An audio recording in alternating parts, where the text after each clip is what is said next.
വളരെ പ്രധാനപ്പെട്ട ഒരു വാർത്തയിലേക്ക്. നടി ഹണി റോസിനെതിരായ ലൈംഗികാധിക്ഷേപ കേസിൽ ബോബി ചെമ്മണ്ണൂരിന് ജാമ്യം അനുവദിച്ചുകൊണ്ടുള്ള ഹൈക്കോടതി ഉത്തരവ് പുറത്തിറങ്ങിയിരിക്കുന്നു. ഉപാധികളോടെയാണ് കോടതി ജാമ്യം അനുവദിച്ചത്. ബോബിക്കെതിരായ ആരോപണങ്ങൾ പ്രഥമ ദൃഷ്ട്യാ നിലനിൽക്കും എന്ന് ഹൈക്കോടതി വിലയിരുത്തുകയും ചെയ്യുന്നുണ്ട്. ഒരു സ്ത്രീയെ വസ്ത്രധാരണത്തിന്റെ പേരിൽ വിലയിരുത്തരുത് എന്ന് കൃത്യമായി ജാമ്യ ഉത്തരവിൽ പരാമർശമുണ്ട്. ദ്വയാർത്ഥ പ്രയോഗം നടത്തി എന്നത് ഏത് മലയാളിക്കും ബോധ്യപ്പെടുന്നതാണ് എന്നും കോടതി നിരീക്ഷിക്കുകയാണ്. അതേസമയം അന്വേഷണ ഉദ്യോഗസ്ഥരോട് പൂർണ്ണമായും സഹകരിക്കണമെന്ന് ജാമ്യ ഉത്തരവിൽ വ്യക്തമാക്കുകയും ചെയ്തിട്ടുണ്ട്. അന്വേഷണ ഉദ്യോഗസ്ഥർ വിളിപ്പിക്കുമ്പോഴെല്ലാം കൃത്യമായി ഹാജരാകണം, അന്വേഷണത്തോട് പൂർണ്ണമായും സഹകരിക്കണം എന്നിങ്ങനെയുള്ള നിർദ്ദേശങ്ങളുടെ കൂടി അടിസ്ഥാനത്തിലാണ് ഇപ്പോൾ ബോബി ചെമ്മണ്ണൂരിന് ജാമ്യം അനുവദിച്ചിട്ടുള്ളത്. ജാമ്യം ലഭിക്കുമ്പോഴും ഈ കേസിന്റെ ഗൗരവം കൃത്യമായി നിരീക്ഷിച്ചുകൊണ്ടുള്ള ജാമ്യ ഉത്തരവ് തന്നെയാണ് കോടതി നൽകിയിട്ടുള്ളത്. നേരത്തെ വാദത്തിന്റെ ഘട്ടത്തിൽ ജാമ്യം നൽകുന്നതിനെ പ്രോസിക്യൂഷൻ എതിർത്ത പശ്ചാത്തലമുണ്ട്. പക്ഷേ പോലീസ് കസ്റ്റഡി അപേക്ഷ പോലും നൽകിയിട്ടില്ല എന്നുള്ളതായിരുന്നു കോടതിയുടെ നിരീക്ഷണം. നേരത്തെ വാദത്തിന്റെ ഘട്ടത്തിൽ തന്നെ ജസ്റ്റിസ് PV കുഞ്ഞികൃഷ്ണൻ ജാമ്യം അനുവദിച്ചേക്കും എന്ന വാക്കാൽ പരാമർശം നടത്തിയിരിക്കുന്നു. ഇതിന്റെ ഔദ്യോഗികമായ പകർപ്പ്, അതായത് കോടതിയുടെ ഉത്തരവ് ആണ് ഇപ്പോൾ പുറത്തു വന്നിട്ടുള്ളത്. നവമി ഉപാധികളോടെ ജാമ്യം, അന്വേഷണ ഉദ്യോഗസ്ഥരോട് സഹകരിക്കണം, കൃത്യമായി അന്വേഷണ സംഘത്തിന് മുന്നിൽ എത്തേണ്ട സമയങ്ങളിൽ എത്തണം, അന്വേഷണവുമായി കൃത്യമായി സഹകരിക്കണം എന്നിങ്ങനെയുള്ള നിർദ്ദേശങ്ങൾ ഉൾപ്പെടെയാണ് നമുക്ക് ഈ ജാമ്യ ഉത്തരവിൽ കാണാൻ സാധിക്കുന്നത്. അഭിലാഷ്, കർശന ഉപാധികളോടുകൂടി തന്നെയാണ് ഹൈക്കോടതി ബോബി ചെമ്മണ്ണൂരിന് ജാമ്യം അനുവദിച്ചിരിക്കുന്നത്. 50,000 രൂപയുടെ ബോണ്ട്, തത്തുല്യമായിട്ടുള്ള ആ ജാമ്യത്തിൽ വ്യവസ്ഥകൾ ബാധകമാണ്. സമാന കുറ്റകൃത്യങ്ങൾ ആവർത്തിക്കരുത്, വ്യവസ്ഥകൾ ലംഘിച്ചാൽ ജാമ്യം റദ്ദാക്കും, മറ്റുള്ളവരെ കുറിച്ച് പരാമർശം നടത്തുമ്പോൾ എല്ലാവരും ജാഗ്രത പുലർത്തണമെന്ന് കൂടി ഹൈക്കോടതി ഒരു കാര്യം കൂടി പറഞ്ഞിരിക്കുകയാണ്. ഒപ്പം ബോഡി ഷേമിംഗ് സമൂഹത്തിന് സ്വീകാര്യമായല്ല, കറുത്തത്, തടിച്ചത്, മെലിഞ്ഞത് തുടങ്ങിയ പരാമർശങ്ങൾ ഒഴിവാക്കണമെന്നും ഹൈക്കോടതി പറഞ്ഞിട്ടുണ്ട്.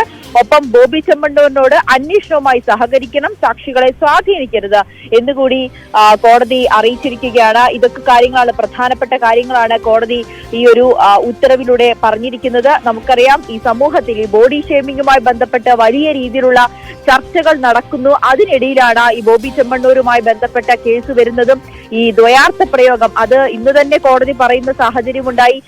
ഈ പ്രതിഭാഗം അഭിഭാഷകൻ കോടതിയിൽ ആവർത്തിച്ചത് ഇതൊരു ബോഡി ഷെയ്മിംഗ് ആയിട്ട് അല്ലെങ്കിൽ ഒരു മോശം പരാമർശമായി കാണാൻ കഴിയില്ല എന്ന തരത്തിൽ വാദിച്ചപ്പോൾ കോടതി കൃത്യമായി പറയുന്നുണ്ട്, പ്രഥമ ദൃഷ്ട്യാ ഇതൊരു ബോഡി ഷെയ്മിംഗ് ആണ് അല്ലെങ്കിൽ ദ്വയാർത്ഥ പ്രയോഗമാണെന്ന് കൃത്യമായി മനസ്സിലാകുമെന്ന് ഇന്ന് ഹൈക്കോടതി വ്യക്തമാക്കുകയും ചെയ്തു. അങ്ങനെ കൃത്യമായിട്ടുള്ള ഉപാധികളോടെയാണ് ഇപ്പോൾ ബോബി ചെമ്മണ്ണൂരിന് ജാമ്യം നൽകിയിരിക്കുന്നത്. അതിലെടുത്തു പറയുന്നുണ്ട്, സമാനമായിട്ടുള്ള കുറ്റം, അതായത് ഇനി ഇത്തരത്തിലുള്ള ദ്വയാർത്ഥ പ്രയോഗങ്ങൾ സമൂഹ മാധ്യമങ്ങൾ വഴിയോ അല്ലെങ്കിൽ മറ്റ് ഏതെങ്കിലും വഴി ആയിക്കോട്ടെ പരാമർശങ്ങൾ ആവർത്തിക്കരുത്, അതങ്ങനെ ആവർത്തിച്ചാൽ ജാമ്യം റദ്ദാക്കുമെന്ന് കൂടി ഹൈക്കോടതി പറഞ്ഞിരിക്കുന്നുണ്ട്.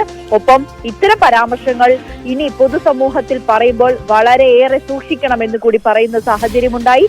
ഇതിനു മുൻപ് തന്നെ ഹൈക്കോടതി ബോബി ചെമ്മണ്ണൂരിന്റെ ഹർജി പരിഗണിക്കുന്ന വേളയിൽ അതൊരു അടിയന്തര സാഹചര്യത്തിൽ ഈ ഹർജി എടുക്കണമെന്ന് പറയുന്നപ്പോൾ തന്നെ കോടതി അന്ന് തന്നെ ആവർത്തിച്ചിരുന്നു, കുറ്റക്കാരനോട് പറയൂ ഇത്തരത്തിലുള്ള പരാമർശങ്ങൾ ഇനി ആവർത്തിക്കരുതെന്ന് കോടതി പറയുന്ന ഒരു സാഹചര്യമുണ്ടായി. അത് തന്നെയാണ് ഇപ്പോൾ ജാമ്യ വ്യവസ്ഥയിലും പറഞ്ഞിരിക്കുന്നത്. സമാനമായിട്ടുള്ള കുറ്റം ആവർത്തിച്ചാൽ ജാമ്യം റദ്ദാക്കപ്പെടും, ഇത്തരത്തിലുള്ള പരാമർശങ്ങൾ പൂർണ്ണമായും ഒഴിവാക്കണം എന്നുകൂടിയാണ് ഹൈക്കോടതി വ്യക്തമാക്കുന്നത്. ഒപ്പം ഈ ബോഡി ഷേമിംഗ് പൊതു സമൂഹത്തിന് തന്നെ ഒരു നിർദ്ദേശം കൂടിയാണ് ഹൈക്കോടതി നൽകിയിരിക്കുന്നത്.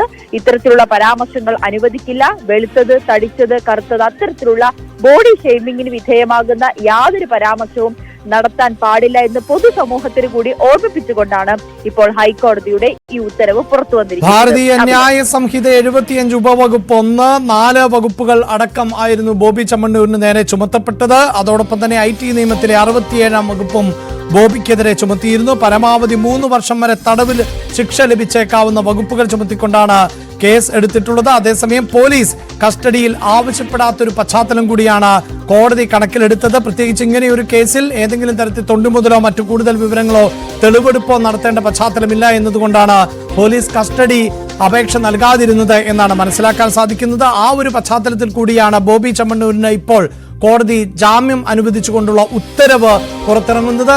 നേരത്തെ തന്നെ ഇതുമായി ബന്ധപ്പെട്ട വാക്കാൽ പരാമർശങ്ങളടക്കം നടത്തിയിരുന്നു കോടതി. ഇപ്പോഴിതാ ഈ ജാമ്യ ഉത്തരവ് പുറത്തു വരുമ്പോൾ അതിൽ കൃത്യമായി കോടതി നിരീക്ഷിക്കുന്ന ഒട്ടേറെ ഘടകങ്ങൾ, അതാണ് ഏറ്റവും പ്രധാനപ്പെട്ടതായി കാണേണ്ടത്. ബോബിക്കെതിരായ ആരോപണങ്ങൾ പ്രഥമ ദൃഷ്ട്യാ നിലനിൽക്കും എന്ന് കോടതി നിരീക്ഷിക്കുന്നു.